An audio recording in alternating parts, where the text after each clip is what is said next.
Hello everyone. তো গত December মাসে আমরা গিয়েছিলাম 10 দিনের ছুটিতে বাড়িতে।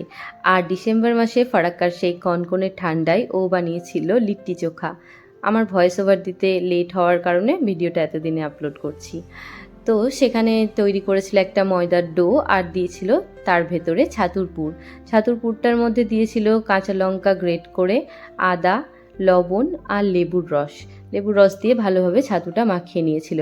আর এখানে অ্যাসিস্ট্যান্ট হিসেবে ছিলাম আমি আর ওম। তো এখানে তিনজন মিলে সেই ছাতুর ডোটা পুরটা করে রেডি করে নিচ্ছিলাম। আর একে একে করে এরকম করে সবগুলো গোল গোল করে আকারে গড়ে নিতে হবে ছাতুর পুরটা মধ্যেখানে দিয়ে। তো এই দেখো পুরো আমাদের রেডি। এরপর এগুলোকে একটা কাঠের উনুনের মধ্যে একদম ধিমি আঁচে প্রায় তোমার 20 থেকে 25 মিনিট মতো এভাবে সেঁকার জন্য দিয়ে দেওয়া হয়েছিল।